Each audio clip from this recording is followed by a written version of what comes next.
Harald's colors. He is already marking his territory. Marking? Gods, he's spraying like a horny pup.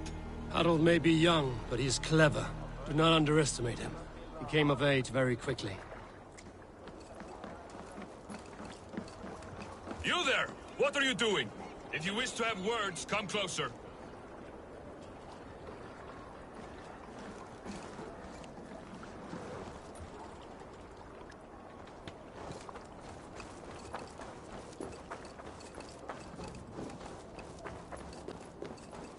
Can I interest you in a game of Orlog?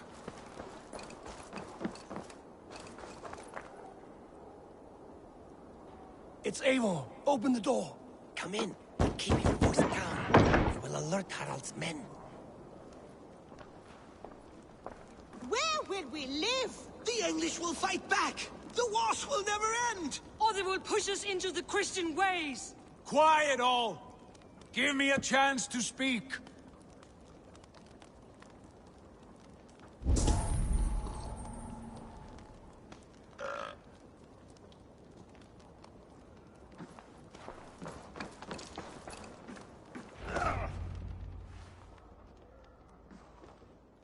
2 days ago, we rid this land of Kjotve and his dogs.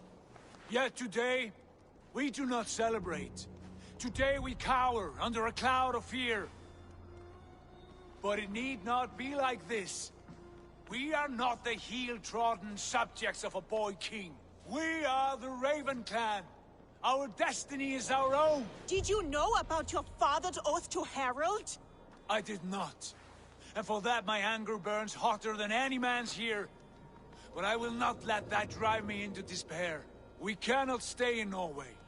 Not under Harald's boot. Not without fueling more war. So we push forward.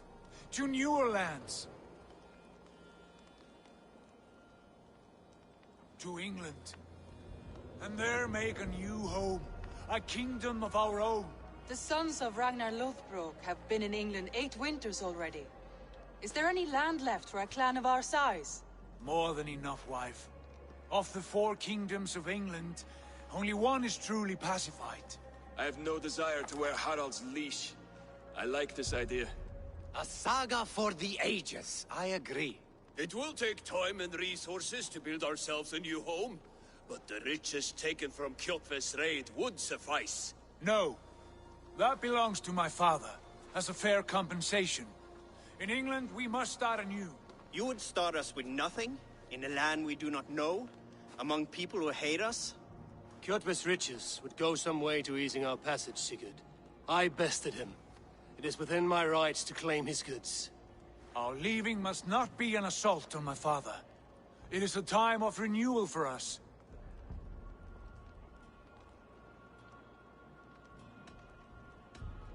If we go, we will need all the help we can get. I say we take Kjotve's spoils for our own. I abhor such theft. But if this is what it takes to sway you to my cause, I accept. Styrbjörn will prosper by the generosity of his new king. Kjotve's goods belong to us. To England then, before the day is out. Pack what you need, but no more than that. And tighten your lips. The last thing we need is the attention of Harald's troops.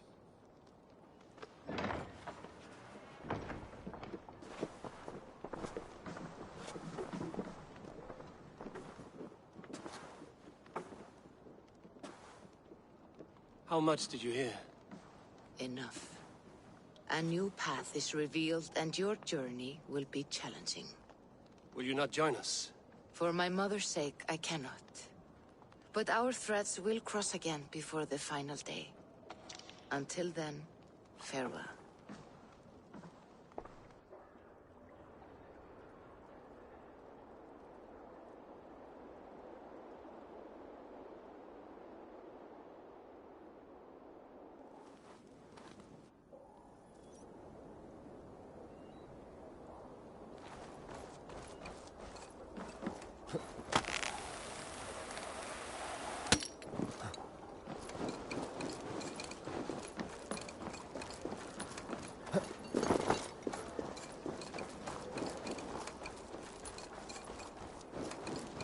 I don't like the way those soldiers watch me.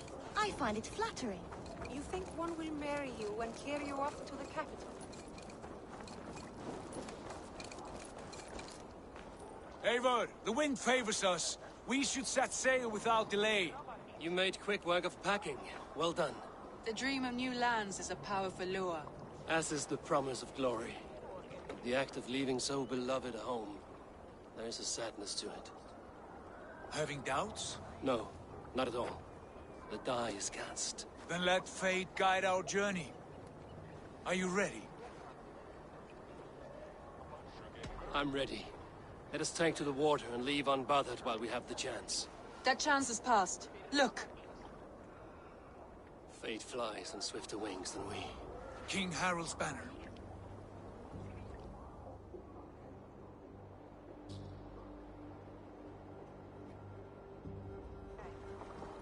Sigurd, what is this assembly? What are you planning? An exit, father.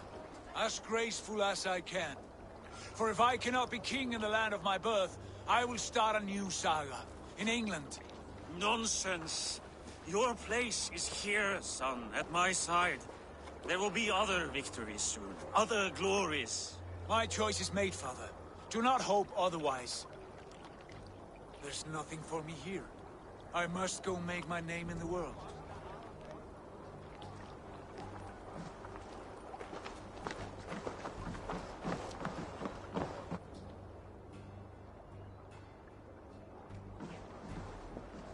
And you have plundered Fornburg's resources, I see. You leave nothing behind but your honor. You left me no choice. I entered the Alving a prince. I left the son of a Jarl. There are always choices, Sigurd. I will not stand between you and yours, but I do not accept it. 17 winters ago, I opened my door to you, Eivor. And now, your only thanks is to rob me? I should have left you to the wolves. Sad old elk. Do not carry his words with you to England. He brought this day upon himself. I know.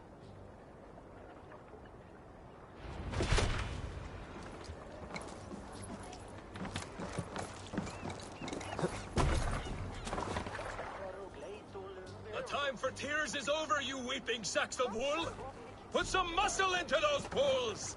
Ration your strength, dog. We have an ocean to cross. All right, you lazy backrout. Sigurd, what's our course? The sons of Ragnar established a settlement near the coast. We set sail for them. Raggi, sing a song to lift our hood. To rouse the gods! Inspire a mighty fart from Thor to speed us on our way! An ocean lies before us, Eivor. And on its far side, a new kingdom awaits. You know England well from your travels. I spent a season in their kingdom of Mercia. A temperate land, lush and wild. By now, the sons of Ragnar will have claimed its heart. Do we mean to join their army? They will join ours. In time, all of England will know of Raven Clan and the glory we brought to that fractured land. So to England! Glory and destiny! To England! To England! For Valhalla!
During a lecture at the University of Cambridge, Dr. Circa told a worried audience that scientists have few answers for them. Since the mass coronal ejection of 2012, the strength of the Earth's magnetic field has increased by a factor of 50,000. This has resulted in huge disturbances in radio and satellite communications, dangerous bands of radiation around the poles, and as we can all see from our window, an aurora borealis that never burns away. Unfortunately, we are stumped as to why this is happening, and if we cannot find an answer soon, it may change the way we live, the way we communicate, even the way we evolve, forever. Dr. Circa went on to say, "Bought you more electrolytes? Oh, new and improved citrus flavor." Thanks, Sean.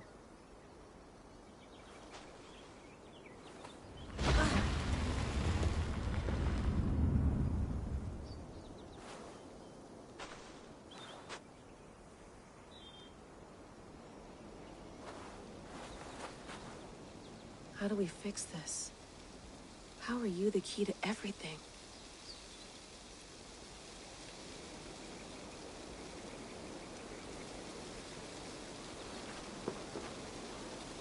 You're a long way from home, Eivor.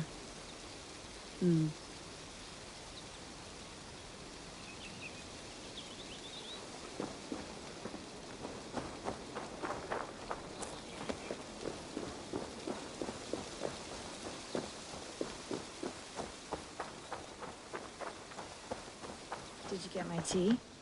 Oh, mint tea is not actually tea, Bex. It's an infusion. It's really just dirty, minty water. I don't care what you call it, Sean. Did you buy any? Of course I did, love. Hey, sorry about pulling you out. The generator was sputtering.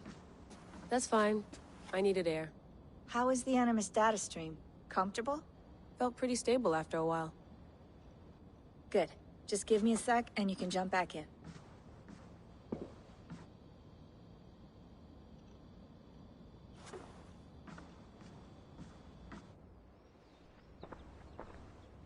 Another satellite came down. Did you see? I did. One of Abstergo's. That's good. Well, most of North America just lost its GPS service, so depends what you mean by good, really. Right. Even when we win, we lose. Okay, we're all set. Whenever you're ready, you can jump back in.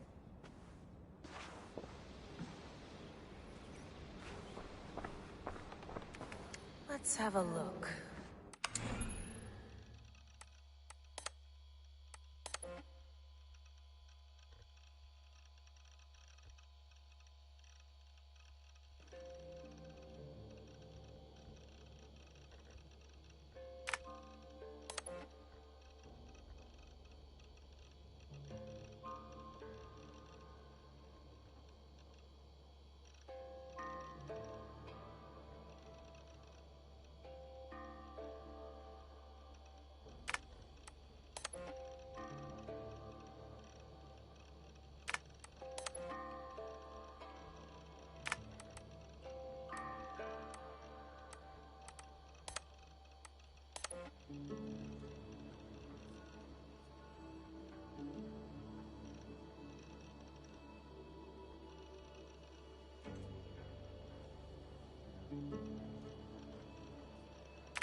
might be interested in this.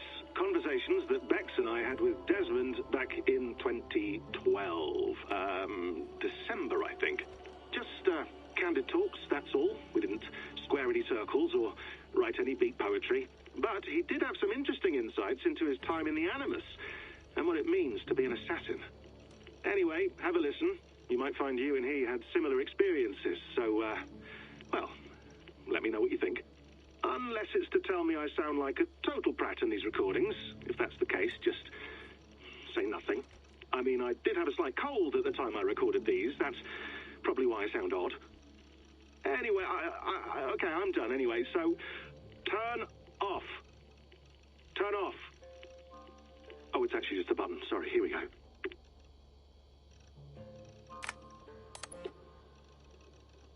No, come on, Sean. Turn that thing off. Oh, hold on. I like what you said there. I want to get this for posterity. Say it again, nice and loud.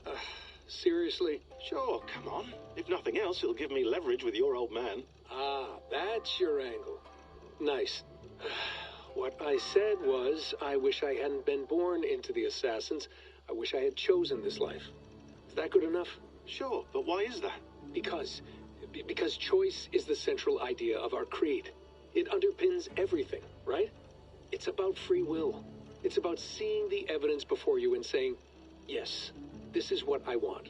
Or, no, this isn't for me. But when you're born into a group like this, or any other, like I was, you get mixed signals. You get told over and over again, this is what we believe. These are the rules. This is reality. No deviation. And if you question it, oh, they look at you like you killed a puppy. That's hardly free will. It's a weird irony when free will is your central belief, but nobody wants you to believe otherwise. I don't know how to say it exactly, but I always thought there was something self-destructive about our creed. If free will is the most important moral guidepost we have, we should be free to ignore it. To choose submission, for example. You know what I mean? Like, we should be free to side with the Templars. If it's really my choice, I could do that. Right. It's almost self-refuting. A democracy could democratically elect a dictator or choose to get rid of democracy altogether. Within our creed is the seed of its own destruction. That's what makes it powerful, I think. And fragile. Right. The more freedom you have, the more risky it is, you know? Anyway, my dad has mellowed over the years, but he was strict when we lived on the farm. He ran a tight ship. I never got the impression that I was free to choose my path forward. Our creed, our tenets, they were drilled into my head. By the time I was a teenager, I was following these rules out of a sense of duty. This was just what we did. That happens to a lot of organizations over time. A stagnation sets in, you know? A fundamentalism. Yeah. Following the rules becomes more important than achieving whatever goal you set out for yourself. And people start to lose sight of the reason the rules exist. That's called deontology, or a form of it. Following a rule for its own sake and not for the consequences it has. Yeah, but that feels backwards, doesn't it? Well, I think so. Following a rule is the easy part. Praying, taking a sip of wine, munching on a wafer. Rituals that give comfort. But that's just going through the motions. It makes people feel like they're doing something. When the hard work is, well, actually getting off your ass and doing something productive. I think people just want boundaries. Tight boundaries. They want to see the four walls that pen them in. I don't disagree. Anything outside that, anything that makes life more complex, that's scary. That's why I envy you. You chose this life. You went through that process, and you decided, yes, I believe in this. Sure. It didn't stop me from being an insufferable know-it-all as a teenager, but I see your point. I would have loved to have been a know-it-all. I knew nothing. Not until you guys found me. Yeah. It wasn't until I met you, and Bex, and Lucy, that I knew. I knew I wanted to be an assassin. Oh, thanks, Des. Come here. Bring it in, bud.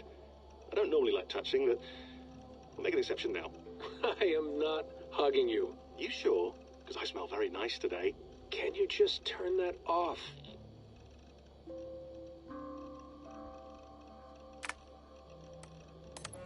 Hold on, I'll just set this here. Do you guys record everything we talk about? Not everything, but you've been using the Animus so much, I thought this was a good chance to learn some things about prolonged exposure. So I'm your guinea pig. No, my guinea pigs are all dead. The Animus was too much for them to handle. Cute. Can I ask you about the bleeding effect? Any recent flashes? Any memories resurfacing?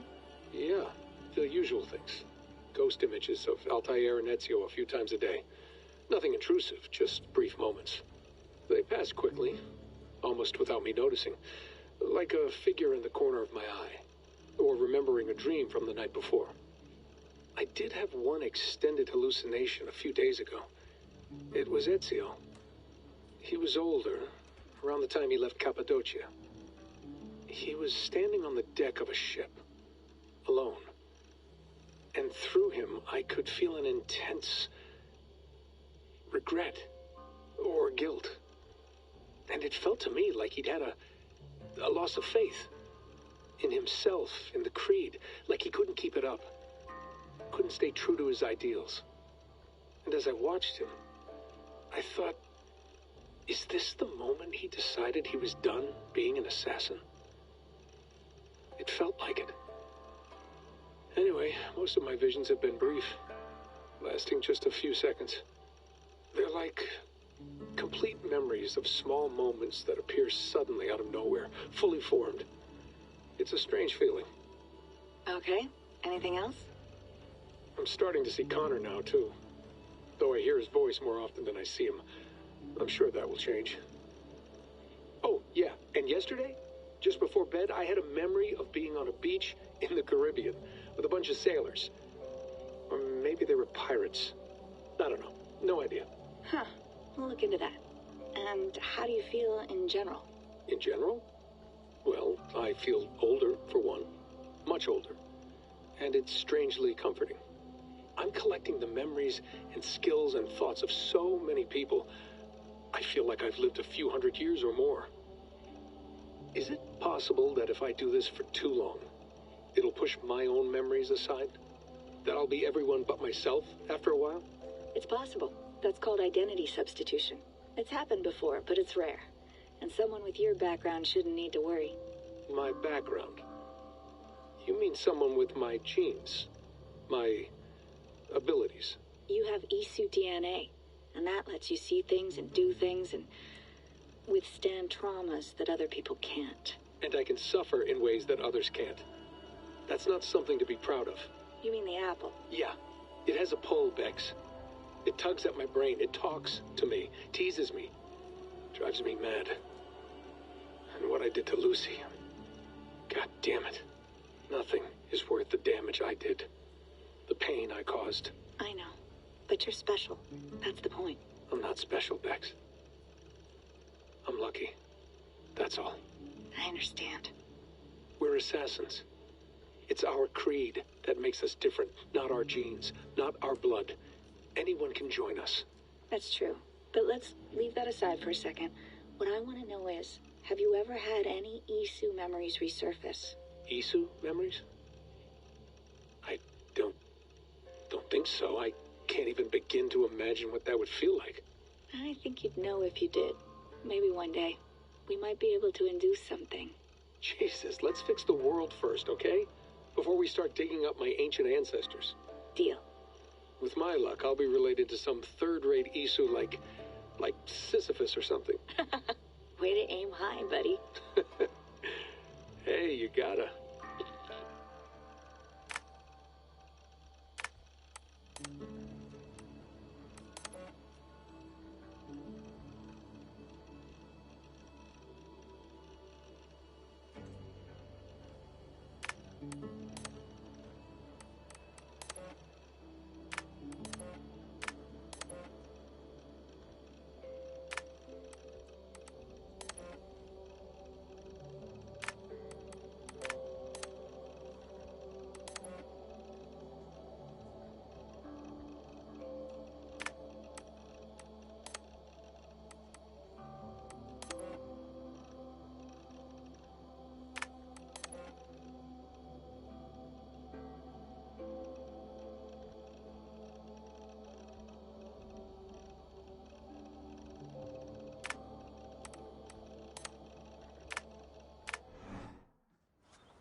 I went through hell to bring you here.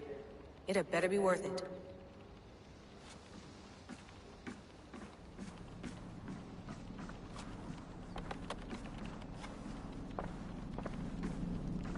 Be nice to sleep in a real bed when this is over.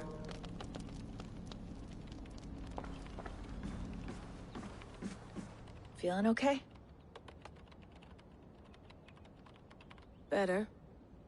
But I'm worried that it could happen again. The two data streams. I can't promise it won't. I barely understand it myself. It felt like two minds, fighting over one brain. It hurt like a shotgun to the head. Right. There's something about this Viking's DNA sample that feels dense, noisy. Could it be the staff? Interfering somehow? How do you mean? My headaches, my temper. They started the day I got that thing. I hope you're not making excuses for, you know, your friend. Jesus, no. I'm not. Sorry. Just take it easy. And if you feel yourself slipping again, let us know. I'm trying. I really am.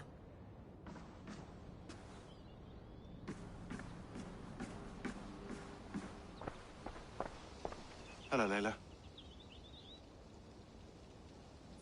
Sean, what do you make of the grave out there? Well, it overturns a few hundred years of scholarship about the first Europeans to set foot in North America. Apart from that, it's just a bunch of muddy bones, isn't it? Can we talk about this thing on my neck for a second? Ah, the mood stabilizer. Yes. It's not harmful, is it? I mean, I feel good, but I want to make sure there's no side effects. There shouldn't be. It's only blocking outside signals, a passive effect. So the staff doesn't, you know, mess with you. Sean, what happened last year, I had no control over that. I tried to resist. I understand.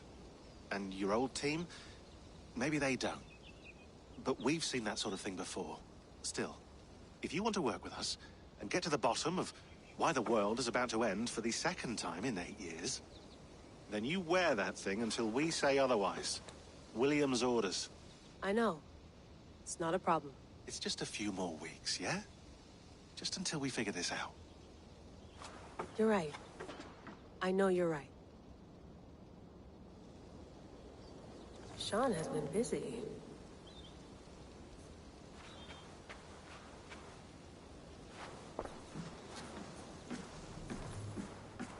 You gonna put this in the fridge, Sean? Of course. In half a minute. Remember, tomatoes go on the counter, not the fridge. Please enjoy your stay. Remember, all the garbage must be packed out, and please water the plants once a day. Yeah, I won't remember that.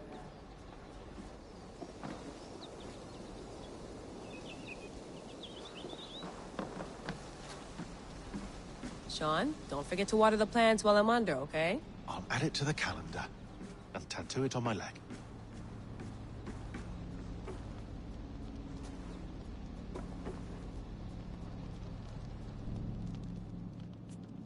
All right, time to go. Norway to England takes about a week by long ship, so I'll scrub ahead.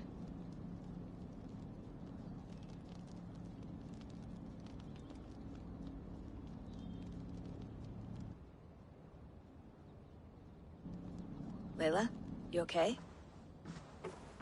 Sorry. Can you play the message again? We have the transcript. If you're looking for something, I can No, go in. I want to hear it. Okay. I don't mean to be cryptic. It's just... that message led us here. To this place. To a Norse grave in North America. So those bones out there are the only lead we have. Our only chance at fixing this planet before it's too late. Here it is. I lived, I died, and now I sleep. And in my sleep I dream. And in my dreams, I see an end to the doom that will grip the earth once again. Find the wolf-kissed. Find the mad one. Find me. And save us all from another death. Unsettling, that is. That pulse in the message. Are you sure it's just coordinates? Nothing else? Nothing I can find. Okay, I'm ready. Here we go.